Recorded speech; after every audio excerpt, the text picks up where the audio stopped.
Aloha and good afternoon. Thank you for joining us here on This Is Now. We begin with some breaking news. A federal jury in the sprawling criminal enterprise case against Mike Miske has reached a decision in the trial's second phase, dealing with the forfeiture of Miske's assets, including homes and cars. Now, this comes after Miske was found guilty of more than a dozen charges last week, including murder. Daryl Huff is live at federal court with this breaking news. Daryl, what can you tell us? Hey Ash, so what the jury had to decide was whether Mike Miske's assets had been used either to facilitate his crimes or were actually proceeds, that is, he bought them with money from his crimes. And pretty much they decided that everything he owned, aside from a few handful pieces of artwork, were pretty much subject to federal forfeiture. Let me give you a quick list. He had 3 homes, including a mansion on Portlock, $4 million in cash that had been seized from various bank accounts, 2 boats, one a longliner and one a Boston whaler, 6 vehicles, including 4 classic VWs, and as I said, a handful of artwork, including paintings and sculptures and so on. And so now this money that will be seized, the government will basically auction it off, and it will go into the government.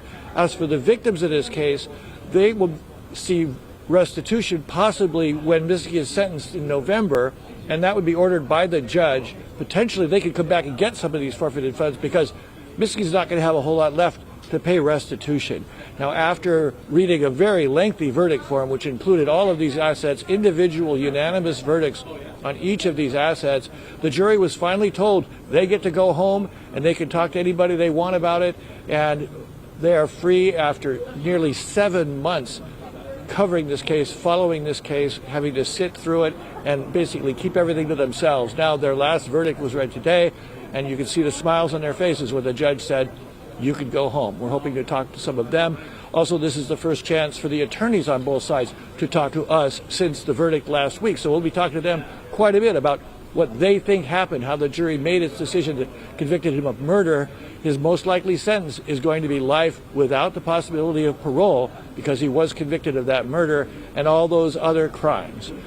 For now, I'm going to wait for these folks to come out, and I'm reporting from federal court. Daryl Huff, Hawaii News Now. All right, thank you so much, Daryl. We look forward to reporting later on today and hearing from prosecutors and Miske's attorneys on the verdict. All right, more news. Tomorrow marks 2 weeks since a helicopter went down in the waters off Kauai's Nepali coast, and today we're learning more about what might have gone wrong.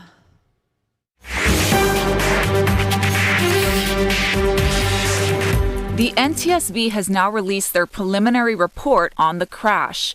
Witnesses who were hiking on the Kalalau Trail told investigators that they were dealing with very gusty conditions that day, and that after a huge, sudden gust, they heard a loud bang.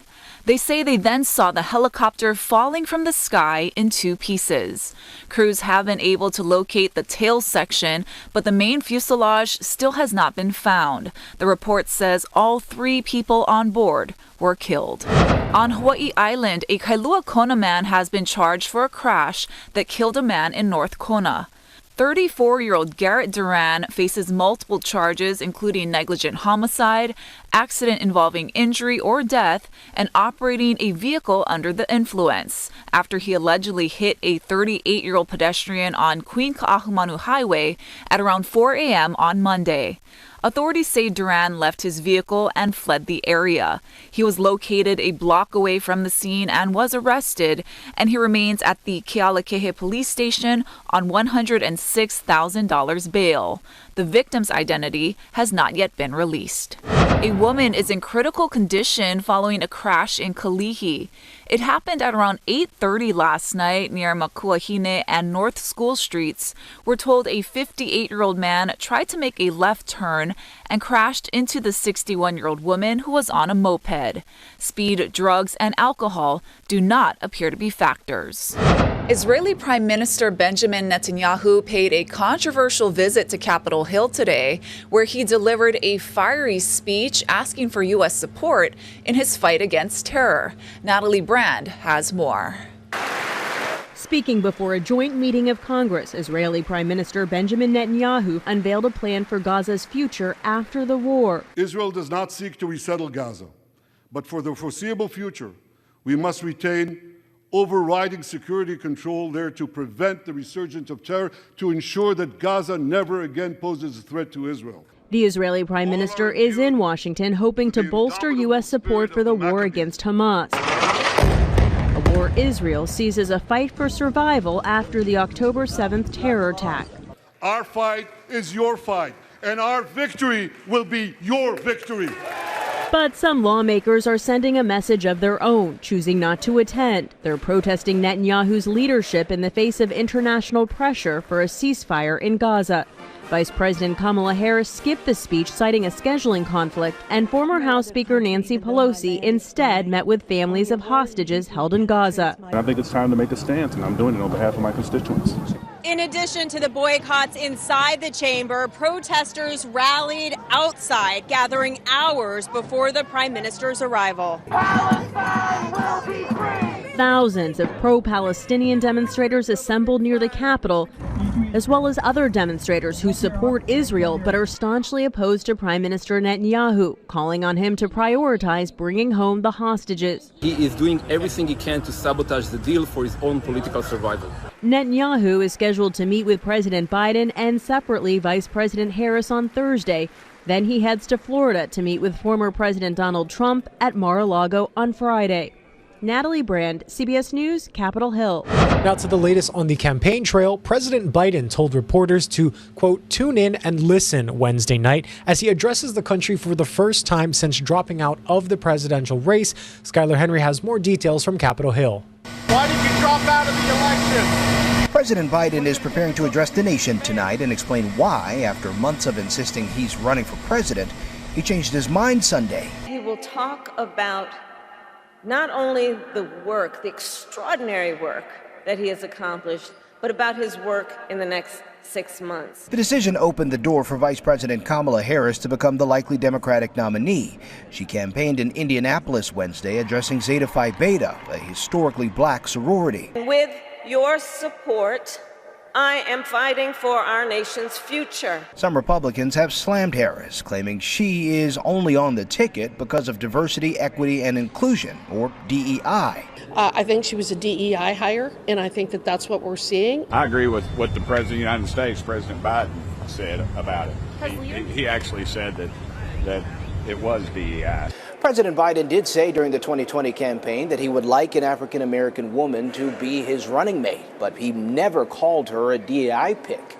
Now, some Democratic lawmakers say they're offended by the use of the term. We all recognize what people mean when they say DEI now, right? And it has become a safe way of basically using a racial slur against black folks, not just black folks, but particularly black folks. Former President Donald Trump says Biden picked Harris in 2020 despite her playing the race card against him. There's nobody nastier than her. She played the race card at a level that you rarely see. And she really was very nasty to him, and then he picked her, so I don't get that exactly. Trump is campaigning in the battleground state of North Carolina Wednesday evening. Skylar Henry, CBS News, Capitol Hill. Over on Maui, police say a suspicious item found near the fence line of Kahului Elementary was likely an improvised pyrotechnic device and not a homemade bomb. Officers closed the intersection of Lono and Hina Avenues yesterday while a bomb technician inspected the device. We're told the team dismantled it using a water disruption shot. Nearby residents were evacuated during this incident. Kauai police are looking for an arsonist. The county says investigators found incendiary devices at 2 fires last week on Poki'i Ridge above Kekaha and another fire Monday night in Waimea. Starting a wildfire on purpose is a felony punishable by up to 20 years in prison. Anyone with information on either case is asked to call Crime Stoppers. Their number is 246-8300. After several delays and another marathon day of testimony, the Maui County Planning Commission voted to recommend phasing out some 7,000 short-term rentals. It's hoped now that more long-term units will be created. The commission says unpermitted but legal West Maui units that were grandfathered in decades ago would be the first to make the switch. The commission also talked about giving South Maui's units in the Kihei and Wailea area 3 years to comply. All of this is pending a council vote that is yet to be scheduled. As we approach the one-year mark of the deadly wildfires that ripped through Lahaina, much work is underway to rebuild the community. Maui Mayor Richard Bisson joined Spotlight Now yesterday to discuss some of the progress being made and his hopes for the future. On Spotlight Now, Maui Mayor Richard Bisson joined us. He spoke about the progress being made since the August 8th wildfires. We've cleared 1,346 of the 1,399 homes, properties, the lots. That's 96%. We had told the community we wouldn't finish until January or February of 2025, just of the clearing of the debris. So that tells you that. We have a dozen homes being built right now in Lahaina, and I think we might have one or two in Kula. But a dozen of those, we have another 37 permits that are that have been approved, and they're waiting to, build. And we have another 70 that are waiting to come through. The mayor also gave us an update on the infrastructure in the Lahaina community, saying that they are making progress ahead of schedule, noting that water is expected to be restored to the Lahaina community by August and wastewater in January. Questions still remain about possible land swap with properties closer to the water's edge. We've long discussed the issue of a land swap to Mauka of properties and trying to work that out. We don't have all the details worked out. We need to talk about whether they're government-owned lands, state or county, whether they're privately owned lands, whether they're acceptable. I mean, there's so many factors, again, individual, but we have not lost sight on that. And that's the area probably of the biggest conversation right now. The mayor also shared his personal reflections, what he's learned in the last year. You can catch the full interview at hawaiinewsnow.com. The county is planning 4 days of remembrance around the August 8th anniversary. Stay connected to Hawaii News Now as we continue our coverage of the one-year mark of the deadly wildfires on Maui. All right, thank you guys. It is Wednesday, so it's time for our weekly crime roundup. Joining us now is Sergeant Chris Kim with Honolulu Crime Stoppers. What do you have for us today? I got 3 cases that I want to highlight. The first case is a criminal property damage in the second degree that happened over at the American Savings Bank in the Waipahu Town Center.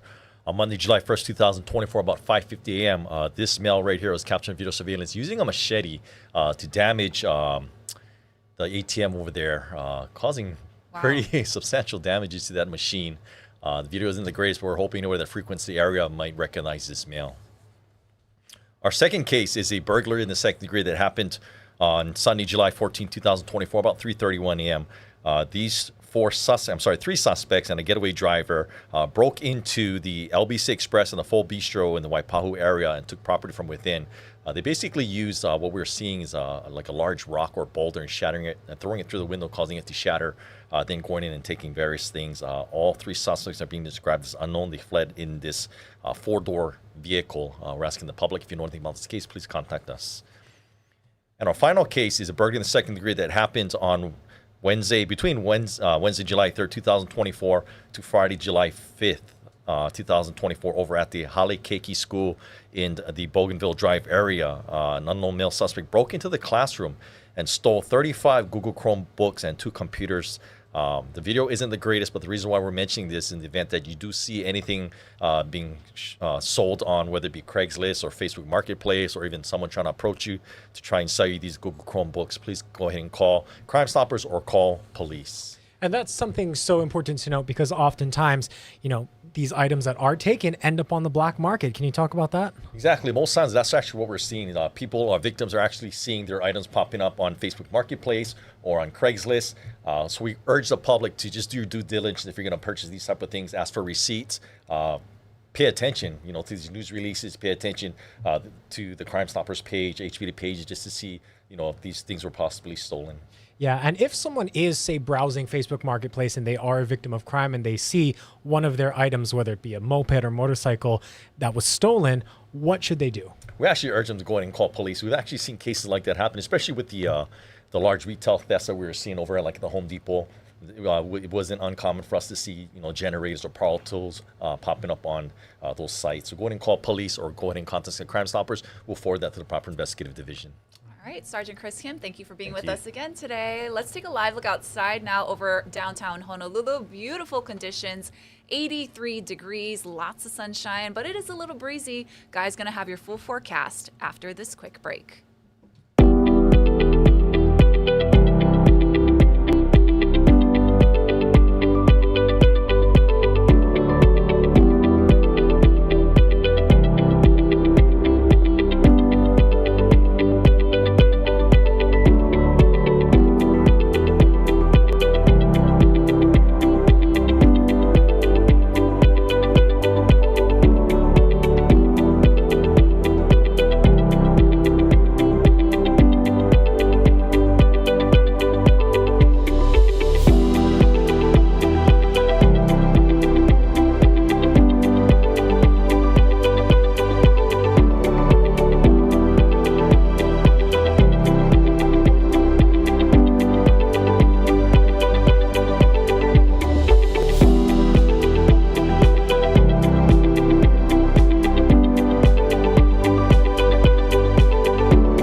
it on this Wednesday. We are still sitting pretty in terms of hurricanes. There's no cyclonic activity here in the Central Pacific and none expected anytime soon. Things are looking good. Now, the weather's looking fantastic as well. We're not getting enough rain. We are getting a few windward and Mauka showers this morning for a handful of spots, but overall, it is fairly dry. And as far as the winds, they'll be picking up speed today. Already pretty breezy, even though it's early. The winds will step up, get stronger today, and hold firm through Friday before backing off over the weekend. So this is what we got today and tomorrow. A few windward and Mauka showers to start. Lots of sunshine after that with drier conditions in the afternoon. And those trade winds whipping at 50 to 30 miles an hour. So small craft advisories are posted for all coastal waters across the state. And because of those strong and gusty winds, we'll have elevated surf over on the east shore, likely getting bigger through the day and tomorrow. Not a whole lot happening or expected anytime soon for north, west, or south shores. So we've got a long run of trade wind weather, especially windy today, tomorrow, and Friday. And we're not going to see any significant rainfall. However, there will be those overnight and early morning windward showers. Leeward sides will remain mostly dry. And then we'll see those winds slowly back off over the weekend. Even lighter winds due back on Monday. Some local soccer heroes and other pros are in town giving back to young players this weekend. The Pacific Rim Cup Keiki Soccer Clinic and Tournament starts on Saturday. Casey Lund has more from Waipio. Aloha from the Waipio Soccer Complex. Hey, how excited are we for this weekend, guys? Make some noise. Oh, all right, they're still waking up. We got to do better than that. How excited are we for this weekend, guys? All right. Hey, I want to get to know everybody. What's your name, sweetheart? Kula'a. Kula'a. Quentin. Adeline. Dylan. Kaylani. Zariah. Liza. Callie. Callie, all right. Well, hey, I want to ask you, Callie, since I talked to you ahead of time. You've been in the clinic last year. What was it like? What was your favorite part? I like the shooting drills. The shooting drills. We got to see you guys do shooting drills just a minute ago. And I want to ask you, sweetheart, what is your favorite thing about soccer just in general? My favorite thing about soccer is like you're able to play a team sport and it's like a good learning experience. Okay. And what's your favorite part about soccer? My favorite part about soccer is that you could do different things and have new opportunities to play soccer. And make some friends too. You didn't know everybody here yet this morning, right, when you came, right? Yeah. Awesome, guys. Okay, well, I'm going to let you go with Coach, and we're going to run through some drills. They did shooting earlier. Go on, and we'll see what they do now. I want to introduce Take Nakamura again with us this morning, one of the organizers for the clinic and this year the tournament. Take, tell me a little bit about how great this is for the kids to get around some professional athletes. Some of them, like we had Shandon on earlier today, came right here from Hawaii and ended up playing for Seattle Sounders, right? It's always great for the kids, especially when they're young, to get to interact with the professionals, to get inspiration and get some advice on what they have to work on. Yeah, and tell me a little bit about some of the names that will be here helping out with the clinic and the tournament. Again, the tournament for the Keiki new this year, right? Right. So this year we have 4 special coaches. The head scout for Seattle Sounders Academy, which is a great opportunity for the community. Kenji Treshuk, Shandon Hope'au, both played here, then played for Seattle Sounders. And then Takuya Yamada, who's a former Japanese national team player. There's a real, and I think even Hope'au was telling us that, just in the time since he started playing, the soccer community has really grown and developed here in Hawaii. And I know with the Pacific Rim Cup, having that go away during the pandemic, and of course Aloha Save, that's really something that you guys not just need to kind of bring back for the community here, right? Right. We're trying our best to bring back the professionals. 2018 and 19 was amazing. You know what soccer tournament is going on right now? What? So we really want to bring that back, and we're looking for a venue right now. Very good, and I know that's tough here on Oahu, a venue for really anything almost. So best of luck trying to bring the Pacific Rim Cup back.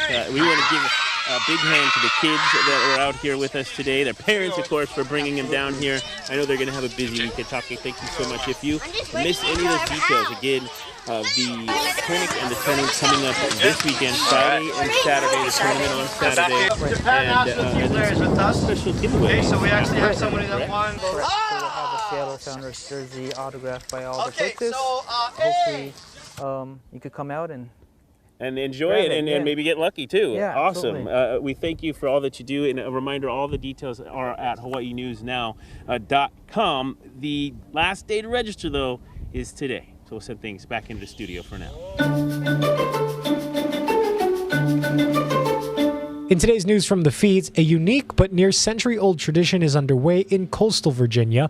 For the 99th year, a group of firefighters called the Saltwater Cowboys corralled a large group of ponies across the Chincoteague Channel. That came after they rounded them up where they live on Chincoteague Island. On Thursday, they'll auction off some of the several dozen foals that were born since last year's swim. A few of them will be sold for naming rights only before they join adult ponies on their swim back Friday. It's all a fundraiser for the Chincoteague Volunteer Fire Company. It also serves to help cull the herd. About 150 wild ponies live on the island, and 70 to 80 foals are born each year.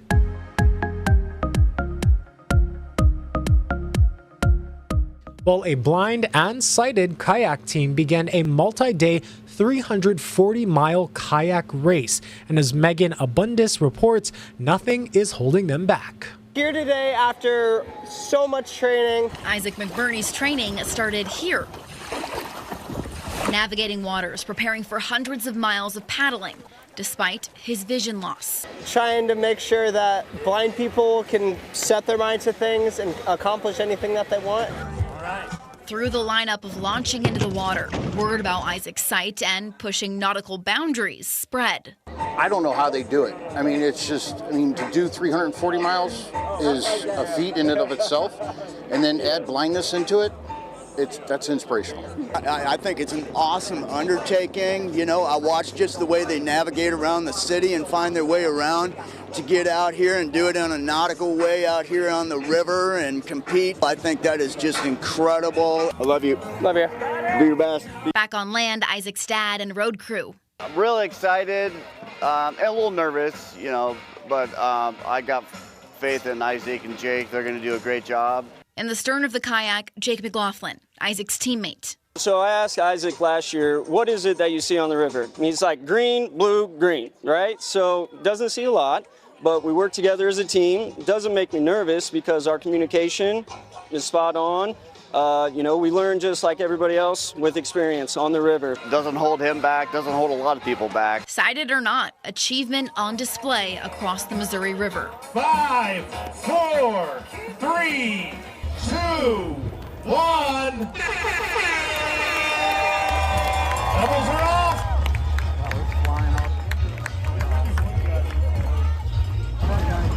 See ya. A lot of people felt inspired by my story. I've talked with a few friends and they were like, I didn't know it was possible to kayak as someone who was visually impaired. And so that was really impactful for me. Isaac, Jake, hope you guys have a good time and we'll see you later tonight. See you later. An incredible feat for sure. I went kayaking once in Honolulu River. Oh. It was not easy. Yeah. Let's say that. We want to pass along a programming note to you. As a reminder, President Biden will be addressing the nation. That's happening at 2 o'clock Hawaii time, and we will be streaming it from right here in the H&N Digital Center. And we also want to remind our viewers of Investigates TV. That's coming up right after This Is Now. Let's send things back outside. It's a beautiful day here in Hawaii. No major rainmakers or weather makers in general, so enjoy the beautiful summer conditions while they're here. Happy Aloha Wednesday.